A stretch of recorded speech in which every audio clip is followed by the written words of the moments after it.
A gente vai começar hoje mais uma live da FADISP com o nosso queridíssimo professor Mário Delgado. Eu vou fazer um pequeno resumo do currículo dele, porque senão a gente vai ficar a live toda falando só do currículo dele e aí não vai dar muito certo. Então, o professor Mário, ele é doutor em Direito Civil pela USP, ele é mestre em Relações Sociais pela PUC São Paulo, especialista em Direito Processual Civil pela UFPE de Pernambuco, é nosso professor na DISP, professor da EPD também, advogado, parecerista. Bom, se a gente começar a falar dos lugares que ele é membro de Conselho Superior, conselheiro de Câmara de Mediação, da Fiesp, da FIASP, presidente da Comissão de Assuntos Legislativos do IBDFAM, membro da Academia de Direito Civil, a gente não vai parar. Então, eu queria agradecer, professor Mário, sua presença mais uma vez aqui com a gente. É uma grande honra para falar de temas tão difíceis e custosos para a gente, que são as relações familiares, que é o direito de família, né? Que acaba sendo um direito muito palpável, porque ele diz do nosso dia a dia, né? Então, primeiro eu quero te agradecer, quero que você dê umas palavrinhas e depois a gente começa mesmo na live. Eu pensei, nos últimos 10 minutos, a gente abrir para pergunta. O que, que você acha? Então, ok. Os últimos 15 minutos a gente abre para as perguntas. Quem for tendo pergunta, escreve aqui no nosso chat. E nos últimos 15 minutos, o professor Mário vai responder para a gente.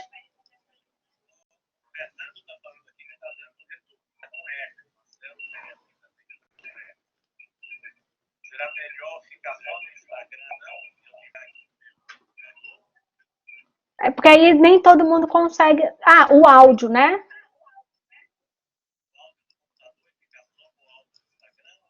Pode ser. Vamos fazer esse teste, fica melhor.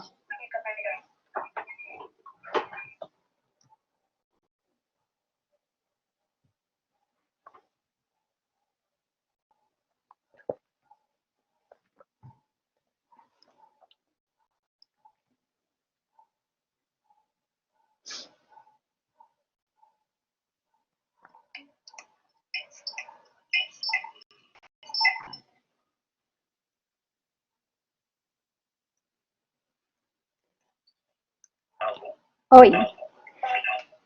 Agora o pessoal do Blackboard está escutando o professor Mário?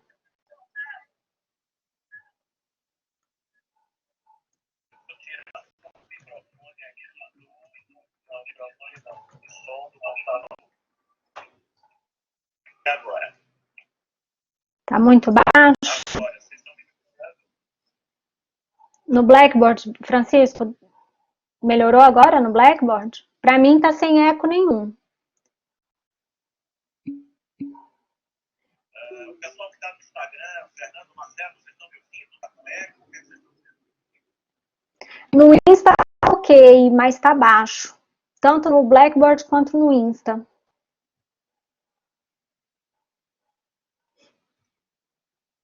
Aqui no meu celular tem som máximo. Agora no Blackboard está com... Tenta aumentar só um pouquinho para ver se melhora no computador.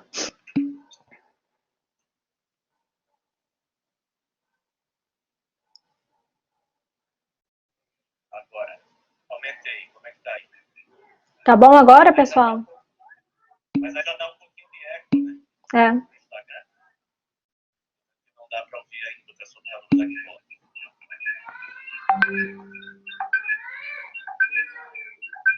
Eu queria saber do pessoal. Eu vou colocar o fone de ouvido no celular que talvez resolva essa. A questão do áudio.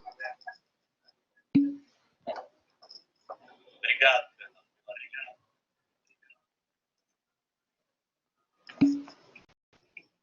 Só achar o meu fone. Esse fone era do. Não, mas eu posso fazer o seguinte: vejam agora, pessoal. Eu coloquei o fone no computador e deixei o celular sem fone.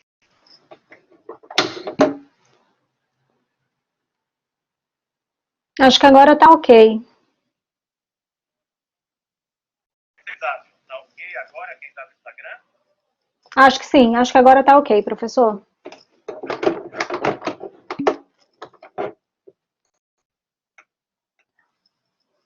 Bom, professor Mário, então, inicialmente quero ouvir as suas palavras, assim, você diga um pouco como está a questão das relações mesmo familiares nesse tempo de pandemia, né, dentro no seu mundo da advocacia, o que o senhor tem percebido?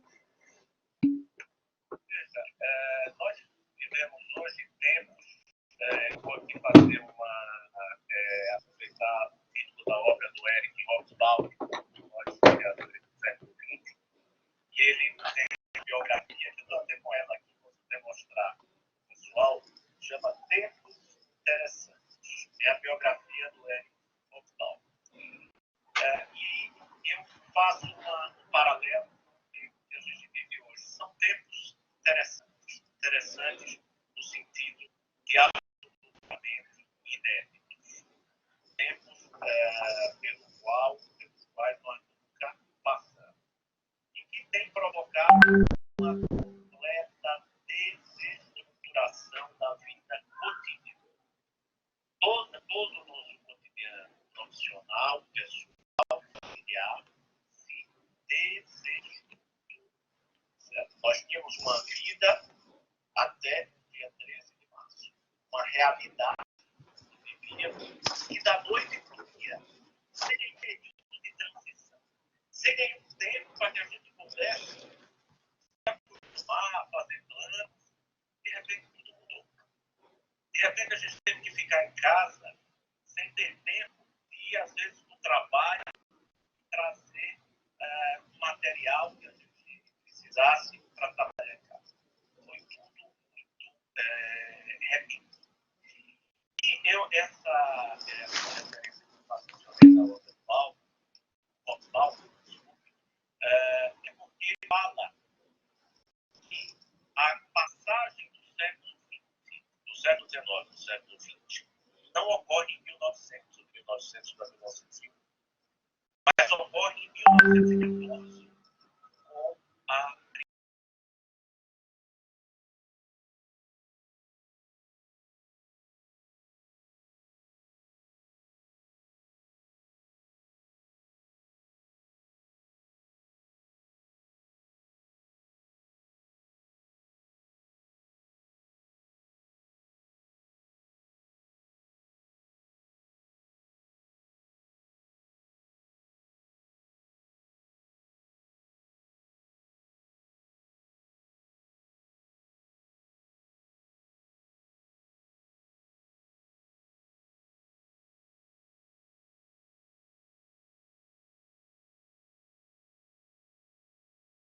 para o século XXI. Professor Mário, um instantinho, o pessoal está falando que não, eles não tá sem áudio no Blackboard. O teu microfone está aberto?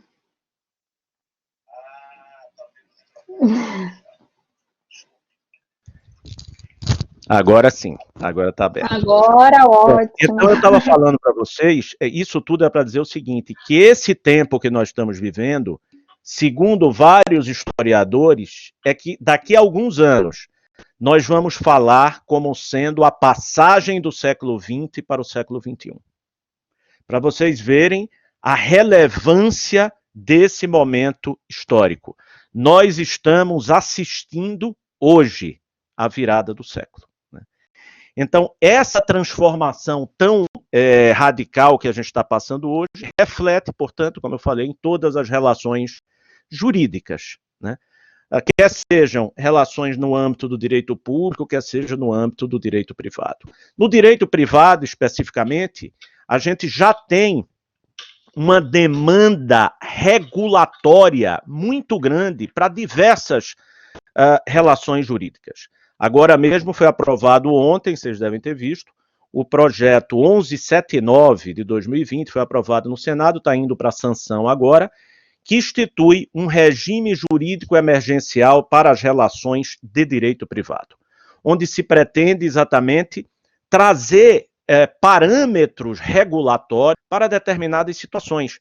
Por exemplo, a que veio em primeiro lugar, ou o que explodiu em primeiro lugar no início da pandemia, as relações contratuais, especialmente contratos de locação, né? Então, o sujeito está pagando locação na loja do shopping center, que não pode funcionar porque está fechado. Quer dizer, como é que fica esse tipo de relação? Então, ele vai pedir ao locador para não pagar, o locador vai dizer que não, que ele tem que pagar, vai ameaçá-lo de despejo. Como é que você regula? Que parâmetros você tem para regular essas situações? Então, vem a lei, tá certo, para oferecer um parâmetro. E isso ocorre no Brasil, em todos os outros países que estão passando por essa pandemia, e já ocorreu no passado. Porque a gente precisa lembrar que essa não é a primeira pandemia que a gente está passando, né? Faz exatamente 100 anos, tá certo, que o Brasil ficou livre de uma grande pandemia, que foi a gripe espanhola. Num período que também provocou situações muito semelhantes às que nós vivemos hoje. Naquela época também houve isolamento social. Naquela época também houve restrição ou reação ao isolamento social, pessoas que não aceitavam ficar em casa.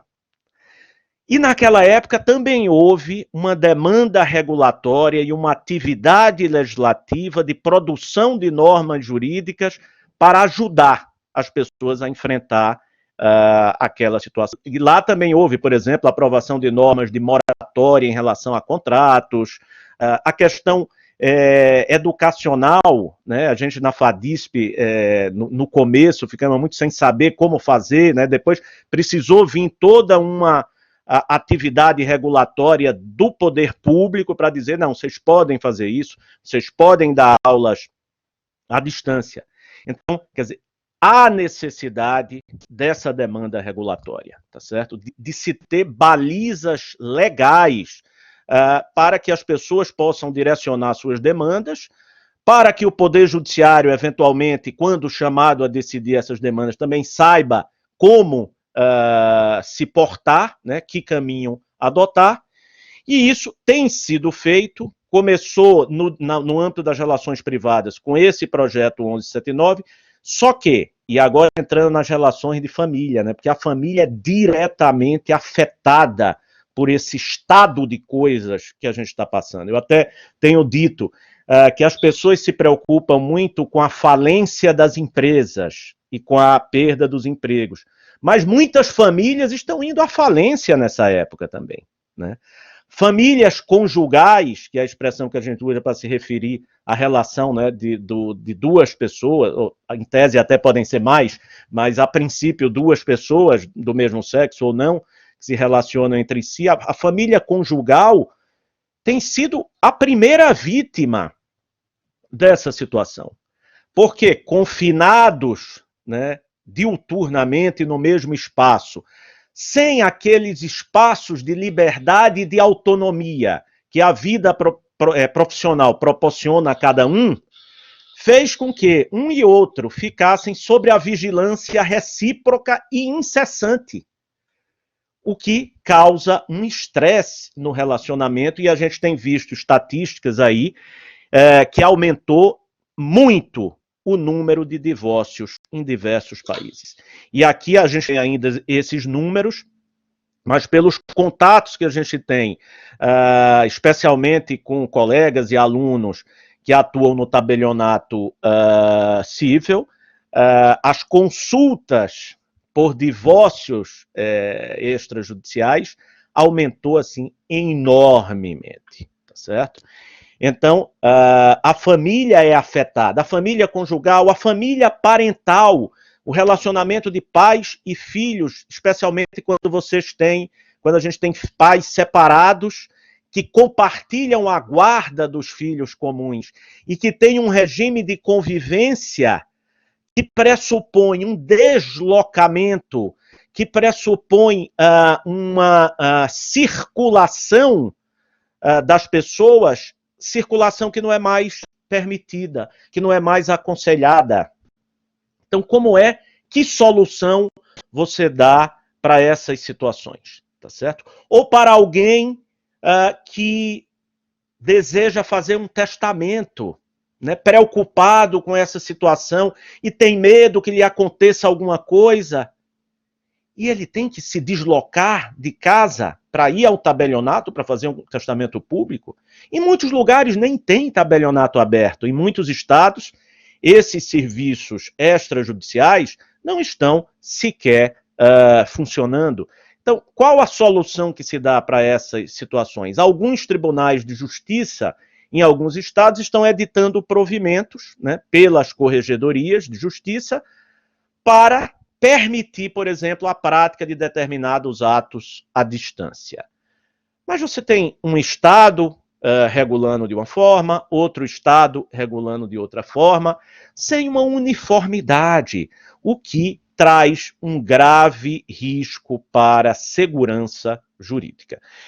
E aí, a necessidade, então, diante desse cenário, de que haja uma lei federal, uma lei nacional, regulando essas situações emergenciais.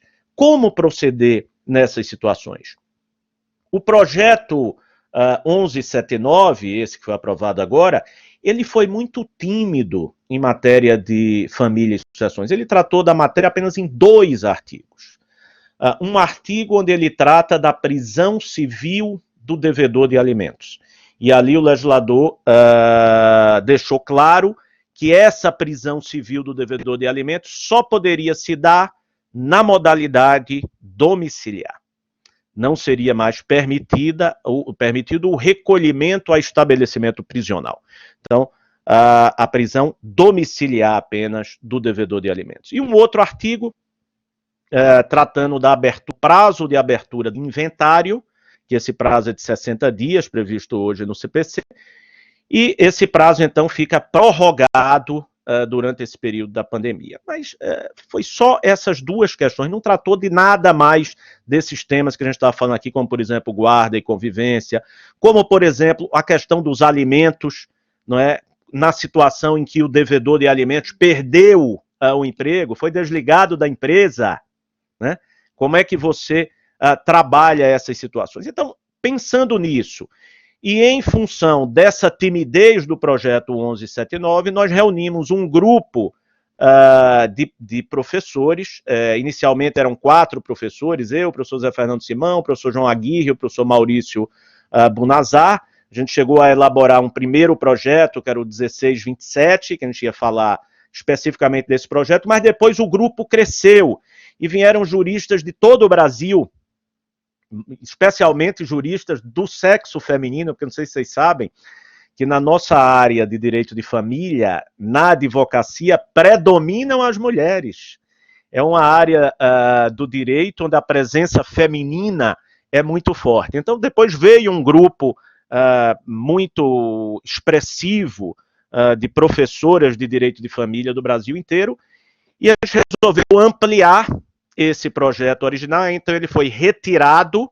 A autora do projeto, que era a senadora Soraya Tronic, do Mato Grosso do Sul, retirou para apresentar um novo projeto mais amplo, que é o que deve estar acontecendo entre hoje e amanhã. A gente já deve ter o número desse novo projeto. Resumindo, você quer falar, Carol? Não, eu queria fazer uma pergunta sobre o projeto, mas finalize e depois eu falo. Tá bom. Então, esse projeto, eu vou dizer, resumindo para vocês, o que é que a gente trata. A gente pensou a partir da experiência prática de cada um na advocacia. E a gente identificou quais eram as principais situações onde havia uma maior demanda regulatória. E aí a gente construiu esse projeto a partir dessas situações. E ele está estruturado em 4 capítulos ou 4 eixos principais. Um primeiro para tratar do casamento. Depois um outro para falar de guarda e regime de convivência. Depois alimentos e, por fim, a questão sucessória. Tá? Então, no primeiro capítulo, na primeira parte, né, o que é que a gente pensou em regular a respeito do casamento? Primeiro lembrando, porque às vezes até já me perguntaram outra vez, mas nessa época as pessoas estão pensando em casar? Inclusive determinados países, eu posso citar a Rússia, proibiu o casamento, tanto o casamento como o divórcio nesse período. Então eu digo para vocês que especialmente nesse período as pessoas pensam em casar, né? Quer porque imaginam que é a última oportunidade, então pode acontecer alguma coisa e eles gostariam de concretizar esse projeto já, ou também por questões práticas, concretas, né? A questão de direitos previdenciários, direitos sucessórios. A pessoa pensa nisso. Então, né, vamos oficializar essa situação, porque aí não vai ter problema para você requerer a pensão previdenciária. Às vezes a pessoa já mora junto, né? Pode até já ter uma relação de união estável, mas a relação de união estável, por ser uma relação de fato que não demanda nenhuma formalização, ela também é mais trabalhosa depois para você reivindicar direitos que decorrem da relação. Por quê? Porque primeiro eu tenho que provar a relação. Então, se um casal que vive em união estável falece, o outro, uma união estável não formalizada, o outro, para postular e reivindicar qualquer direito emergente dessa relação, especialmente direito sucessório, vai ter antes que provar a existência da relação. E o casamento não. O casamento ele já tem uma prova pré-constituída, né, que é a certidão. Então, sim, as pessoas pensam e não só pensam, como precisam casar. Ocorre que o casamento, depois do testamento, é um dos atos mais solenes que a gente tem no direito de família. Uma das suas exigências é que a celebração se dê em local público ou em local privado aberto ao público. E você tem que ter uma autoridade pública. Aqui em São Paulo pode ser um juiz de paz, em outros estados são juízes de direito, juízes de família que celebram o casamento. Então você precisa de uma autoridade celebrante para celebrar aquele casamento naquele local público, na presença de testemunhas. E aí como é que eu faço o casamento hoje, se eu não posso me aglomerar com ninguém?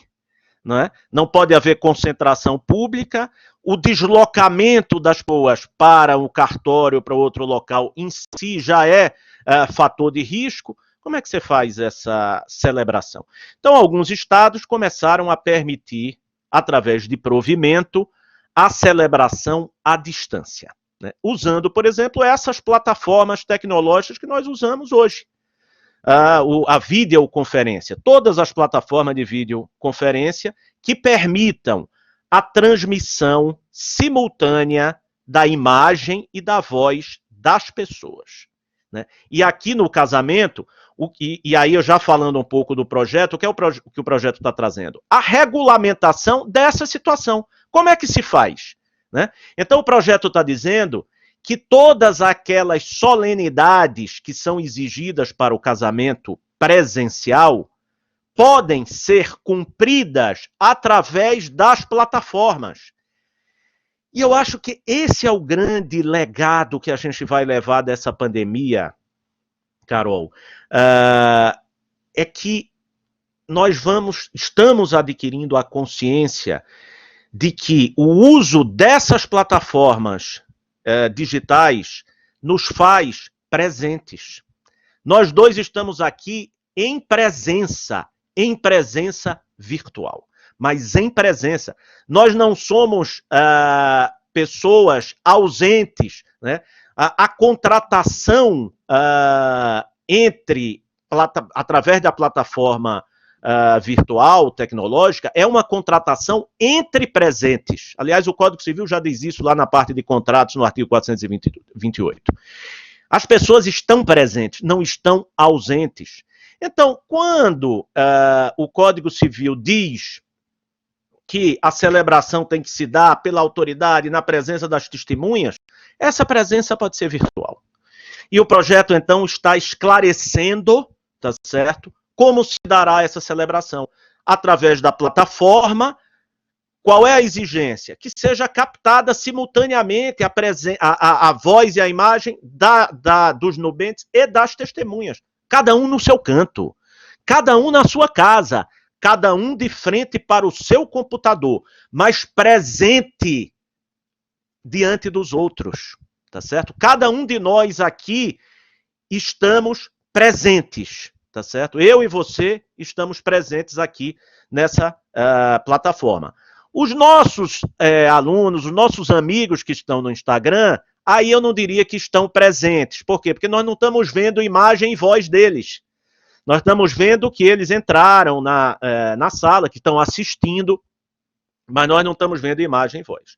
Mas se eu estou vendo em tempo real imagem e voz daquela pessoa, nós estamos diante de duas pessoas que estão presentes. Então, o casamento se processa da mesma forma como se fosse na presença física, apenas na presença virtual.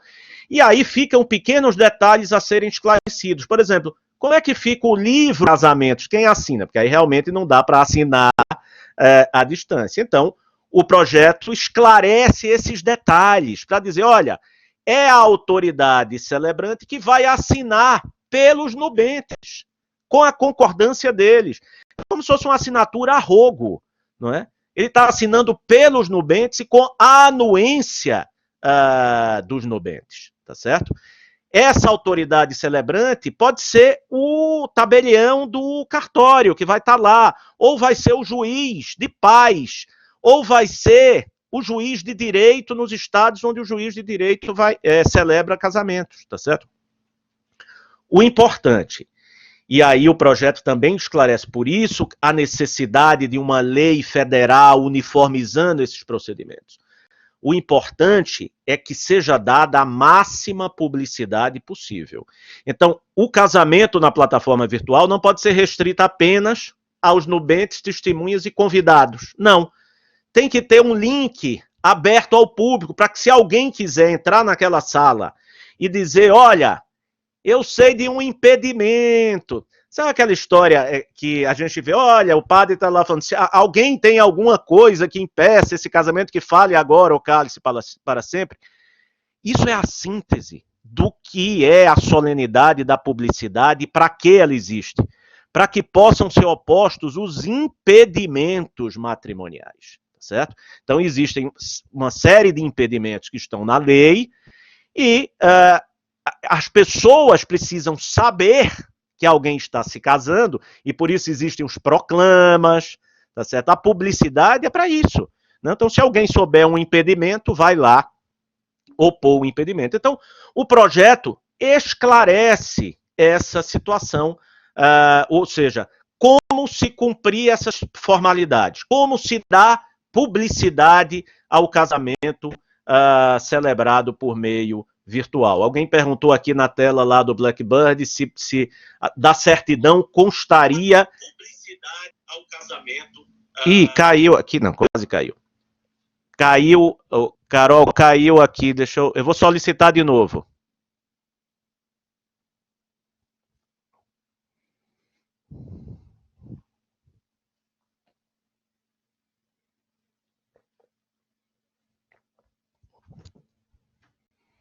Pessoal, eu caí aqui.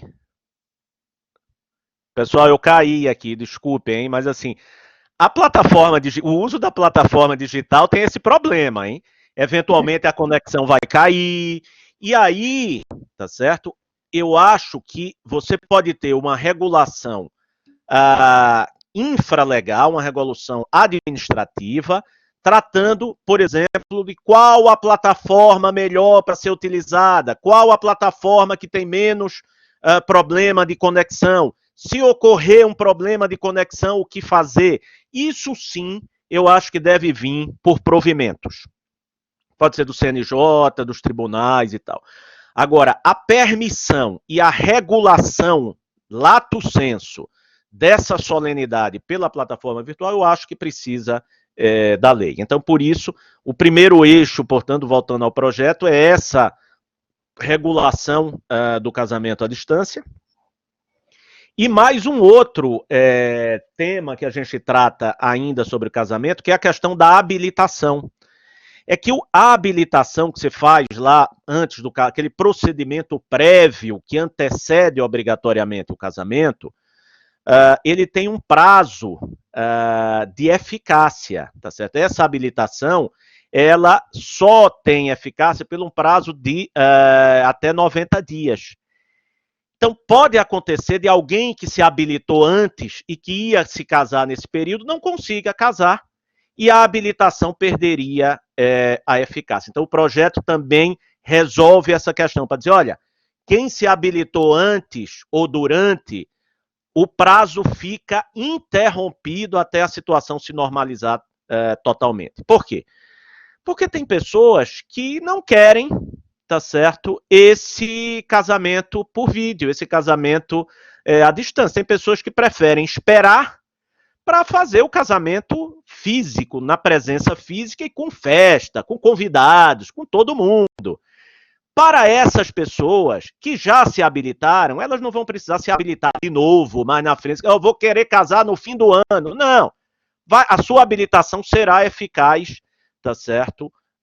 O prazo de 90 dias da habilitação, ele vai recomeçar do zero no momento em que se normalizar toda a situação, tá certo? Então, essa é uma questão que é resolvida no projeto. Partindo agora para o segundo eixo do projeto, que é a questão da guarda e do regime de convivência. E essa talvez tenha sido, no âmbito dos litígios de família, as primeiras demandas que nos surgiram, tá certo? Eu, no escritório, recebi 2 ou 3, já assim, na primeira, segunda semana de quarentena. Por quê? Porque exatamente o regime de convivência de pais separados, especialmente que compartilham a guarda, é caracterizado pelo deslocamento dos filhos entre as residências parentais, entre a residência do pai e a residência da mãe. Esse é o regime comum, deslocamento durante a semana e nos finais de semana alternados. É isso. E aí surgem as primeiras demandas. Por exemplo, uma primeira que me surgiu, o pai não está cumprindo o isolamento social e quer vir aqui pegar o filho e levar para casa dele. Um outro pai era casado com uma médica que trabalhava num hospital que atendia pacientes da Covid. Um outro era piloto de avião. Como manter o regime de convivência nessas situações? É uma situação trágica, sim, né? Você impedir a convivência de um pai com um filho. Mas aí a gente tem que repensar e ressignificar, pelo menos transitoriamente, o princípio do melhor interesse da criança. E o princípio do melhor interesse da criança, que sempre, até antes, era uma das formas de concretizá-lo, era assegurar exatamente o máximo contato possível com ambos os genitores, não é? Esse conteúdo, ele se ressignifica agora nesse período. Então, o melhor interesse da criança não pode ser assegurar o máximo contato com aquele que pode ser o portador. Caiu de novo, Carol.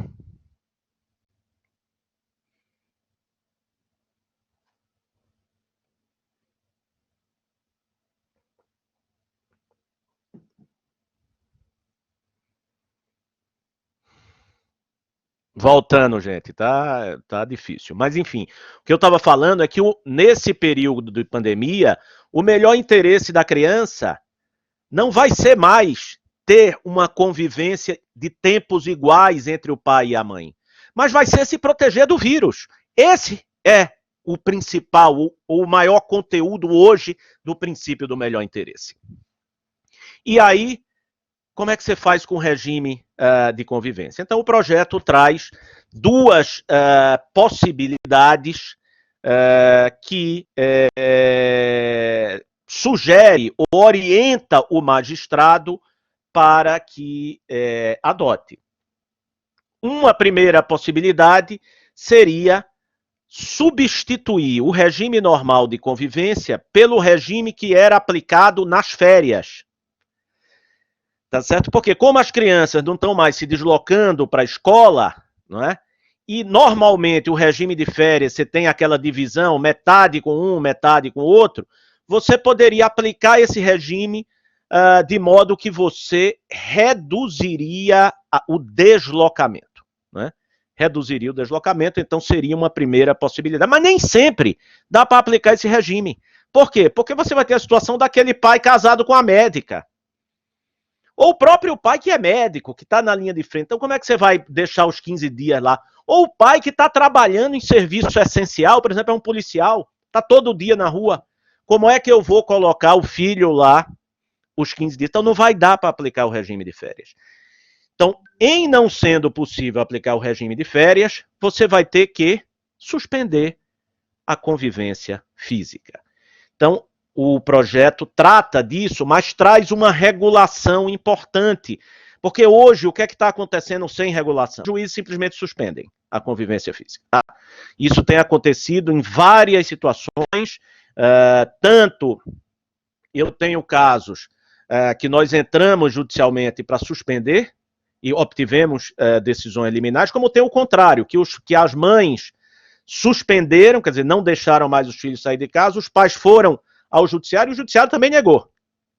Manteve a suspensão, ou seja, a regra tem sido a suspensão.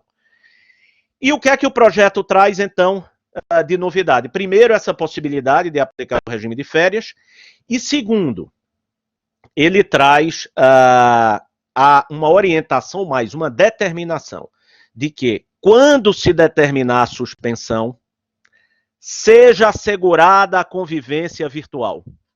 Seja assegurada a convivência por essas plataformas, porque isso precisa deixar claro, porque senão vai acontecer casos de que está suspensa a convivência e aí tem pais, infelizmente, no direito de família, a gente vê isso, se tem situações de alienação parental, então o pai, a mãe aproveita a situação e dificulta o contato do filho com o pai. Não está aqui, não, agora ele não quer falar. Então você tem o projeto esclarece que, em havendo suspensão da convivência física, é obrigatório ao outro assegurar esta convivência por plataformas virtuais. E mais, essa convivência por plataforma, porque a gente precisa, pessoal, tomar consciência do que essas plataformas significam. Então eu falei para vocês, olha, isso aqui é como a gente está presente. Quando a gente vai usar essa plataforma para o regime de convivência, você tem que ter o mesmo espírito de presença. Então eu não posso tratar o Zoom, tá certo? A plataforma de videoconferência como se fosse o telefone. Para falar que a criança não quer falar agora. E crianças pequenas, especialmente, têm muita dificuldade, às vezes, de falar ao telefone. Elas não têm uma resistência ao telefone, quer dizer, no sentido de ficar muito tempo ao telefone. Elas não resistem muito tempo ao telefone.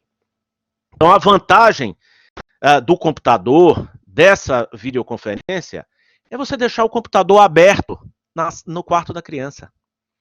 Ela está lá brincando, está fazendo outra atividade, e o pai está lá, está olhando, de repente está fazendo outra atividade aqui, de repente chama, pergunta alguma coisa. Isso é a convivência. Se ele tivesse com a criança em casa, ele estaria falando o tempo todo? Não. Ninguém consegue falar 100% do tempo, o tempo todo. Né? Então, a plataforma, você precisa saber como empregar a plataforma virtual no regime de convivência. Então, isso é uma novidade que o projeto traz no sentido de impor o uso dessas plataformas. Então, eu acho que essa regulação excepcional do regime de convivência, porque é excepcional, gente, porque quando passar, tudo volta ao normal, tá certo? Mas essa regulação excepcional, ela precisa de uma uniformidade, tá certo? Então, eu acho que se a gente conseguir avançar com esse projeto, vai ser um grande marco regulatório e de segurança jurídica para as pessoas em geral nesse período. Bom, prosseguindo, como eu falei, das quatro capítulos ou 4 eixos do projeto, o terceiro é a questão de alimentos. Eu acho que a gente precisa de mais alguns parâmetros para os problemas que estão surgindo na questão do devedor de alimentos, né? Então, o outro projeto, o 1179, acabou com a prisão civil em estabelecimento prisional. Qual é a consequência imediata disso? É que hoje o pagamento da obrigação alimentar praticamente não tem uma coerção maior. Porque a maior coerção para o devedor de alimentos, o que mais fazia com que o pagamento fosse feito, era o medo da prisão. Agora não tem mais, porque não pode haver mais a prisão. Quer dizer, a prisão agora é domiciliar, que é o que nós todos, a maioria, estamos vivenciando. Então, como tratar outras situações em que o devedor realmente não pode pagar esses alimentos? Mas não pode pagar transitoriamente, não pode pagar por uma situação, por exemplo, o salário foi reduzido na metade. Por exemplo, foi suspenso o contrato de trabalho. Essas situações, elas não estão previstas hoje na legislação, porque a legislação prevê, sim, a possibilidade do devedor que não pode pagar, ele entrar com uma revisional de alimentos. Para quê? Para reduzir o valor. Então, a revisional, ou eu reduzo o valor se eu não posso pagar e eu comprovo que não posso mais pagar aquele valor, ou eu vou aumentar, que aí é o credor que vai pedir a revisão a maior daqueles alimentos, dizendo que precisa mais e que o devedor pode pagar mais. Muito bem, isso é o que a gente tem na legislação hoje. O que é que o projeto está trazendo de novidade? A possibilidade de uma suspensão parcial da obrigação por um determinado período. Com a condição, tendo como requisito, primeiro que o devedor esteja em dia, até aquele momento em que ele pede a suspensão, e depois que ele volte a pagar aquilo que ele deixou de pagar no período. Então vejam, não é uma revisão para baixo, não é reduzir o valor para baixo, é deixar de pagar uma parte da prestação durante um período de 6 meses, que é o que a gente está sugerindo, então, e dentro de um limite que vai ser fixado pelo juiz, então o devedor vai lá e diz, olha, eu reduzi na metade, então eu quero deixar de pagar a metade, reduzir 50% dos alimentos durante 6 meses, e esse valor que não foi pago durante esses 6 meses, ele paga depois também em 6 vezes, parceladamente. Então, uma forma de parcelar o pagamento dos alimentos, tá certo? Sem reduzir o valor. Então, não há redução, porque a revisional seria para reduzir. Aqui eu não vou reduzir, eu vou fazer um parcelamento de uma parte da prestação. Então, seria uma alternativa para o devedor de alimentos, que de repente não pode pagar o todo, mas não quer deixar de pagar e não quer ficar inadimplente, então ele pode requerer essa redução parcial durante esse período de 6 meses. E uma outra novidade do projeto é permitir que para o débito de alimentos possa ser aplicado aquele parcelamento que o CPC traz lá no artigo, acho que 936, que permite que na execução o devedor, tá certo, ele possa, depositando 30% do valor executado, ele possa parcelar o restante em até 6 vezes.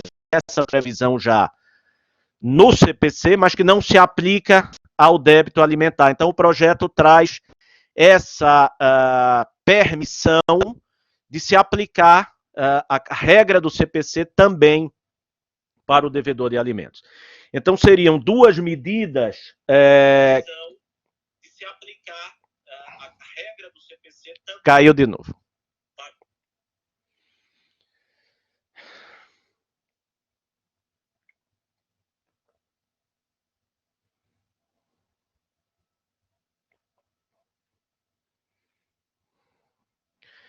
Então, concluindo, gente, na parte de alimentos, eu acho que o projeto trará 2 regras que complementarão o que já está lá no 1179, sobre a prisão civil, mas no sentido de trazer estímulo, tá certo, ao devedor que não está podendo pagar aquele todo da obrigação e que ele possa, pelo menos, pagar uma parte e parcelar o restante. Então, é a sugestão que está sendo posta para os alimentos. E, finalmente, o quarto eixo do projeto, e aí eu vou tentar falar isso aqui em 1 minuto, porque eu estou vendo que o nosso tempo está quase no final, hein, Carol? E aí tem as perguntas. A gente traz aquela mesma regulação que a gente trouxe para o casamento, do casamento à distância, a gente traz para os testamentos, tá certo? Para que o testamento, especialmente o testamento particular, possa ser lavrado em vídeo. Porque hoje a legislação exige que o testamento seja digitado ou escrito de próprio punho pelo testador, o testamento particular. E depois assinado pelo testador. O que é que o projeto traz? Que o testamento possa ser feito em vídeo. Ou seja, porque o testador, no lugar de escrever e assinar, e mais, ainda trazer 3 testemunhas, tá certo? Ele está isolado em casa, como é que ele vai trazer 3 testemunhas para casa? Então o projeto permite que esse testamento seja feito em vídeo, desde que haja a gravação simultânea da voz e imagem do testador e das testemunhas. Então, o testamento particular são 3 testemunhas. O testador abre a sala de videoconferência, chama as 3 testemunhas, declara a sua manifestação de vontade, como ele quer que seja feita a disposição dos seus bens, e as testemunhas declaram que assistiram àquela manifestação de vontade. E tudo aquilo fica gravado na plataforma. E então, esta gravação, ela terá o mesmo valor que o testamento particular escrito e assinado pelo testador.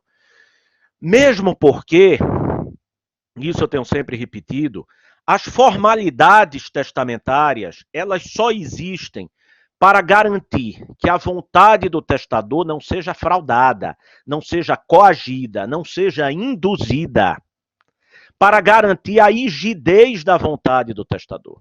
É só para isso que as formalidades existem. Ora, quer segurança maior de que aquela é a vontade do testador do que ele próprio, em viva voz, som e imagem, declarar que aquela é a vontade dele? Então, não há dúvida que essas plataformas são capazes de trazer a segurança jurídica que atos solenes, como é o caso do testamento, exigem, tá certo? Então, o projeto de lei que eu estou falando para vocês, ele trará esse grande avanço civilizatório. Eu considero o uso das plataformas digitais para a prática de atos jurídicos solenes, como é o testamento e como é o casamento, eu acho um avanço civilizatório. E imagino que, independentemente dessa regulação legislativa, eu acho que nós vamos sair da pandemia, Carol, com esse avanço. Eu acho que o uso dessas plataformas vai fazer parte do nosso dia a dia, me refiro ao dia a dia jurídico. Prática de atos e negócios jurídicos entre presentes, porque nós estamos aqui presentes, nós dois aqui estamos nessa plataforma, porque para o pessoal que está vendo só no Instagram, eu estou aqui com a Carol em outra plataforma de teleconferência lá da FADISP, né? Uma plataforma chamada Blackboard, semelhante também ao Zoom, e a gente está simultaneamente na plataforma. Então, na plataforma, nós estamos presentes.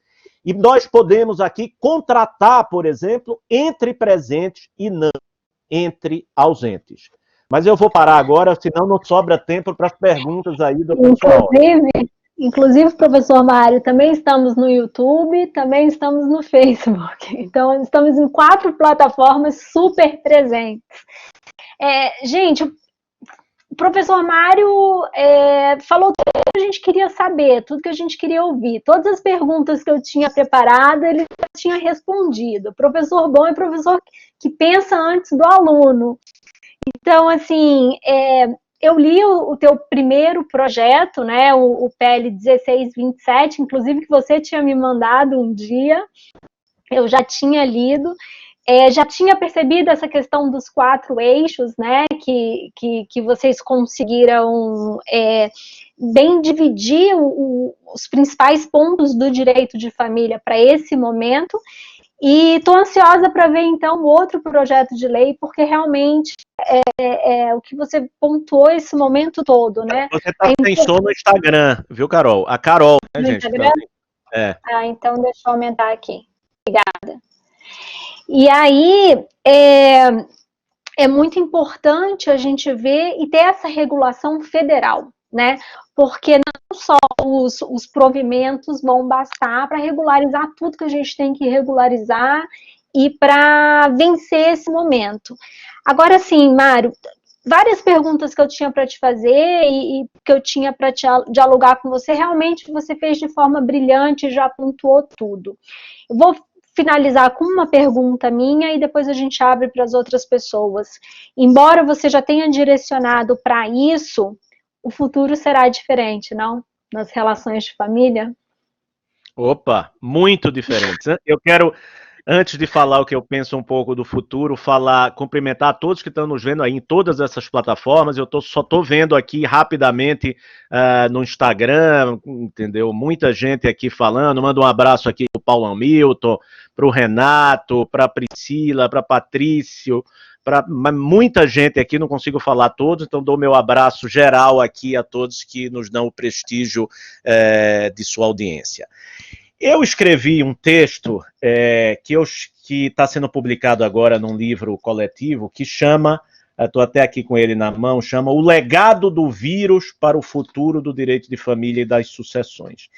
E nesse texto eu falo uma coisinha assim meio antipática, que eu falo que eu não acredito num mundo melhor pós-pandemia. Eu não acredito nessa coisa de que nós vamos ter um mundo mais solidário. E até eu cito nesse artigo um texto da biografia do Nelson Rodrigues, que chama Estrela Sem Nome. E aí ele fala, comentando sobre a gripe espanhola. E na gripe espanhola, que eu falei no início, né, que tem muita semelhança com o que a gente vive hoje, depois que passou, e aí o Nelson Rodrigues cita o Carnaval de 1920, todo mundo caiu na gandaia como se nada tivesse acontecido. Tudo como antes no quartel de Abrantes. Então, eu não acredito que nós teremos, pós-pandemia, um avanço civilizatório em matéria de solidariedade, direitos humanos, mas não acredito em nada disso. Mas acredito que o grande avanço, ou o grande futuro que a gente tem, especialmente direito de família, pós-pandemia, é exatamente esse processo de digitalização das relações jurídicas em geral. E aí eu estou inventei aqui um nome para trazer como um princípio novo que a gente está descobrindo agora no ordenamento, que é o princípio da presença virtual.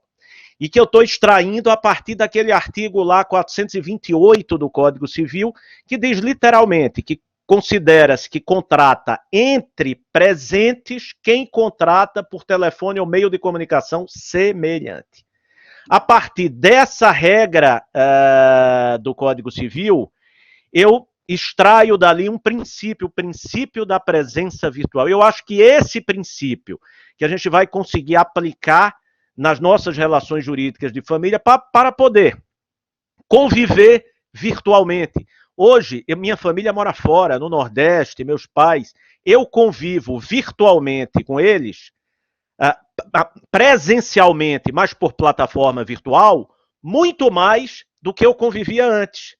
Todos os domingos nós nos reunimos em almoço de família pela plataforma de videoconferência. Pais, irmãos, cada um no seu espaço, no seu locus, mas todos presentes no mesmo espaço virtual. Então, eu acho que esse será, sim, o grande legado do vírus. Eu acho que nós podemos, independente até da aprovação do projeto, pensar, já com as regras vigentes, já de lege lata, não de lege ferenda, pensar em testamentos por vídeo, em testamento à distância, em casamento à distância, com base nos princípios que estão no sistema, entre eles esse princípio da presença virtual, né? Da presença que não é física, mas é tão presença quanto a presença física. E lembrando que a lei, em todos, pelo menos o Código Civil, quando exige a presença das partes, a presença do testador, ele não usa a palavra física, ele fala presença. Na presença do testador e das testemunhas. Por que é que essa presença não pode ser na plataforma virtual?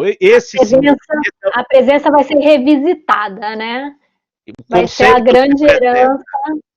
Acho que vai ser a grande herança que vai deixar para a gente de tudo isso, né? Agora, as pessoas boas, as pessoas solidárias, continuarão boas e solidárias, como a maioria dos que estão nos assistindo aqui, eu tenho certeza disso, que estão preocupadas com o outro, que têm um sentimento de alteridade dentro de si. Isso não vai mudar, isso vai continuar.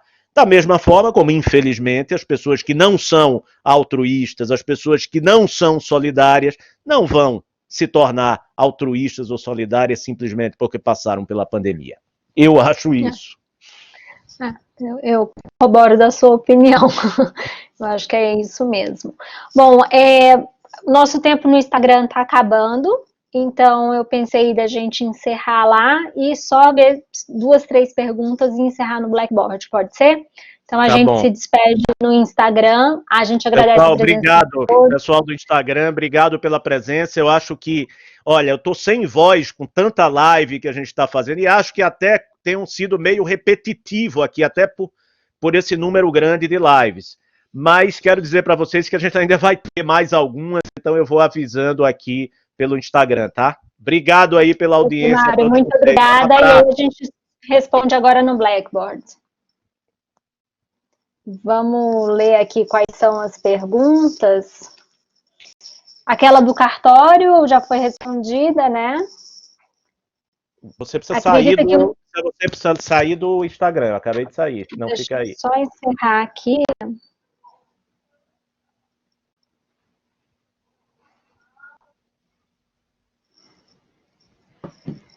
Ai, eu não sei o que eu tenho que fazer. Será que a Karen está aí para me ajudar? Eu já saí aqui.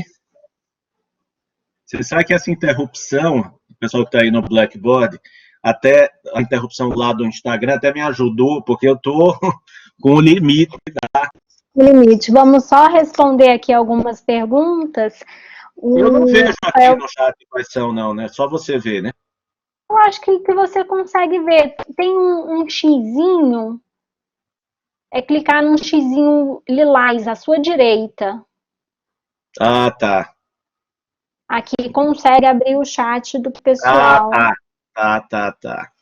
Aí tem, ó, professor, acredita que um dia teremos as decisões gravadas no blockchain? É uma pergunta. Olha, eu acho que a gente já teve um grande caminho, um passo inicial para isso. Está acontecendo hoje no Superior Tribunal de Justiça, no Supremo Tribunal Federal e em vários tribunais estaduais. São Paulo ainda não, mas em vários tribunais estaduais, que são as sessões de julgamento que a lei, a Constituição diz que têm que ser públicas, estão sendo realizadas na plataforma digital. As sessões estão sendo realizadas pelo Zoom e não houve alteração da legislação. Então, eu acho que esse avanço que a gente pode dar através da interpretação, de interpretar que a publicidade, que essa coisa da presença física se dá também aqui nessa plataforma. As regras são as mesmas, o que muda é a plataforma física, plataforma digital. O que é que a gente precisa ter, mais importante, eu acho, do que uma permissão para o uso da plataforma, que eu acho louvável que a lei venha dizendo que pode, para que não haja dúvida. Mas eu, pessoalmente, a minha posição pessoal é que já pode, né, para tudo. Mas o fato é que a única coisa que a gente precisa realmente de uma regulação é a segurança da plataforma, certo? Como evitar, por exemplo, eu falei lá do testamento em vídeo, né? Como evitar, por exemplo, que esse vídeo não seja fraudado? Porque existe uma tecnologia hoje, por exemplo, chama tecnologia deepfake, parece, alguma coisa assim, que é possível você fazer uma gravação simulando outra pessoa, né? E inserir num vídeo uma outra pessoa falando, você já tem programa, não sei se é perfeito, ainda não vi isso, se dá para você ver que é uma fraude. Assim, esse tipo de preocupação é que a gente tem que ter, com a segurança, para garantir que aquela efetivamente é a pessoa que está sendo retratada naquele vídeo. Vai ser basicamente uma questão de certificação, né, de segurança da outra parte, né. Até no testamento, eu acho que isso, até o testamento de vídeo, eu acho que vai poder ser questionado se a pessoa também não está sendo coagido, né. Imagino que um vídeo... Então, eu até brinquei outro dia com alguém sobre essa questão, porque alguém perguntou isso, e aí eu disse assim, olha aqui para minha cara, eu estou falando, você acha que eu estou sendo, tem alguém aqui com meu filho está sequestrado ali na cozinha, então eu acho que a imagem dá, outra coisa é você dar o sujeito tenso, né, suando, então eu acho que a imagem... Vai ter que ter essa percepção, né, vai ter que ter essa percepção também da imagem, né. Talvez surja um novo tipo de profissional no futuro, que seja o perito em gestos visuais, né? Talvez até já exista, eu não sei qual é o nome desse perito, mas vai ser um perito que vai olhar para o vídeo e vai ver pela expressão, né? Perito em linguagem corporal, isso, que vai olhar para o vídeo do testador e saber se o testador não está tenso, se não está transparecendo ali alguma coisa, né? O pessoal está perguntando sobre as assinaturas, provavelmente no futuro todo mundo vai ter assinatura digital e isso vai ser... Veja, isso até vou fazer um comentário aqui sobre isso, que você tem a assinatura digital lá, com aquela chave SC não sei o quê, blá, blá, blá. O Tribunal de Justiça de São Paulo aqui baixou um provimento permitindo a prática de atos à distância, não testamento, mas, por exemplo, escritura pública. Então, eu posso assinar a escritura pública à distância com a assinatura digital pelo sistema de chaves, tá certo? Só que essa assinatura digital nem todo mundo tem, tá certo? Eu sou contra, eu acho que a assinatura digital não é mais autêntica do que a imagem e a voz. Porque a assinatura digital, alguém poderia pegar o token, saber a senha e forjar aquela assinatura digital. Então, o que nós estamos propondo é imagem e áudio, tá certo? Imagem e áudio como sendo os elementos de certificação, e não o papel ou a assinatura digital. Perfeito, professor Mário. Agradeço muitíssimo. Vamos poupar a voz, gente, do professor Mário, porque a aula que vem, semana que vem ele tem que dar mais aula, tem mais lives para fazer. Tem mais o dia não dá, não tem voz que aguente. Gente, obrigado a todos vocês que estão aí nos assistindo. Eu vi vários dos nossos alunos ali. Obrigado a vocês que estão ali. Um abraço grande e espero que em breve a gente possa estar juntos presencialmente, olho no olho, tá certo? Sem prejuízo da gente usar essas plataformas, porque eu acho que o uso dessas plataformas no futuro, quando tudo passar, vai ser para potencializar o contato e não para substituir o contato. Então, nós vamos conviver mais.